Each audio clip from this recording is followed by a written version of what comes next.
Navsari ST ડેપોએ ચાલુ નાણાકીય વર્ષમાં નોંધપાત્ર પ્રગતિ નોંધાવી છે. ડેપોની આવકમાં 137% જેટલો વધારો થયો હોવાનું જાણવા મળ્યું છે.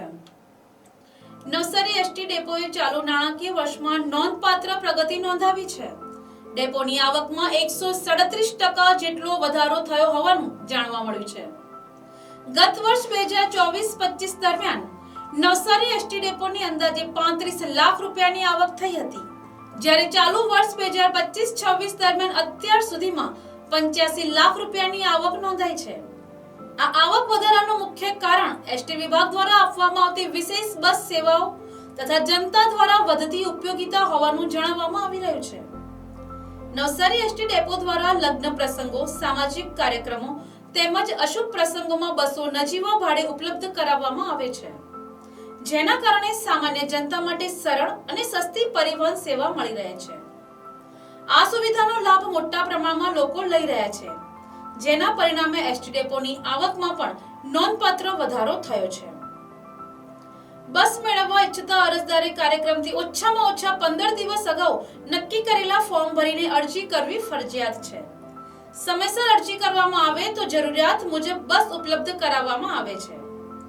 એસટી વિભાગની આ પહેલથી એક તરફ જનતાને સુવિધા મળી રહી છે, તો બીજી તરફ ડેપોની આવકમાં પણ વધારો થતો હોવાથી વિભાગ માટે પણ આ યોજના લાભદાયી સાબિત થઈ રહી છે.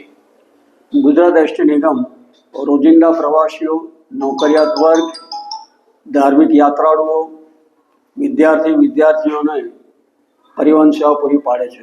આ સિવાય પ્રસંગોપાત લોકોના જે શુભ કે અશુભ પ્રસંગો હોય, જેમ કે લગ્ન છે, બાબરી છે, બેસણું છે, કોઈ યાત્રા પ્રવાસન અર્થે જવાવાળા હોય, તેમને પણ કેઝ્યુઅલ કોન્ટ્રાક્ટના ધોરણે બસ આપતી હોય છે.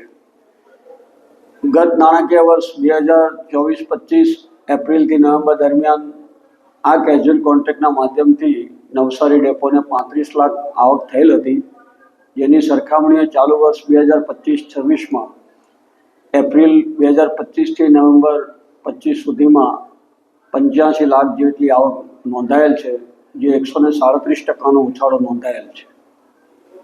આજે કેઝ્યુઅલ કોન્ટ્રાક્ટ વધવાનું મુખ્ય કારણ જો અભ્યાસ કરીએ તો એવું છે કે દિન પ્રતિદિન નિગમની ફ્લીટમાં નવીન બસોનો ઉમેરો થયેલ છે, જેથી લોકોના પ્રસંગને દીપાવે તેવી બસો અમે આપતા હોઈએ છીએ, જેના કારણે આ તરફ પબ્લિક વળેલ છે. આ બસ મેળવવા માટે સિમ્પલ એક સાદું ફોર્મ હોય છે. તમારા જે હેતુ માટે બસ જોતી એમાં નામ, સરનામું અને હેતુ ઉલ્લેખ કરી અને ડિપોઝિટ ભરી અને 15 દિવસ પહેલાં આપવાનું હોય છે, જેથી કરીને એના શેડ્યુલ મુજબ અમે બસ આપણે 12 કલાક સુધીની વાત કરીએ અને ટૂંકાંતરમાં હોય તો 12 કલાક સુધી 10,332 એમાં ટોલટેક્સનો સમાવેશ નથી, એટલા રૂપિયા થતા હોય છે. એટલે 12 કલાક સુધી આજુબાજુના, દાખલા કે બિલીમોરા છે કે સુરત છે કે વલસાડ છે, એ મિનિમમ ડિસ્ટન્સમાં આવતું હોય, કે આ બાજુ વાંસદા બાજુ, તો એ લગભગ 10,332નું બિલ 12 કલાક સુધી થવા પામતું હોય. આપણી પાસે સ્લીપર કોચ છે, લક્ઝરી છે, ગુર્જરનગરી છે, મિની બસ છે અને સુપર એક્સપ્રેસ બસો છે. Bureau report, NTC news, Navsari.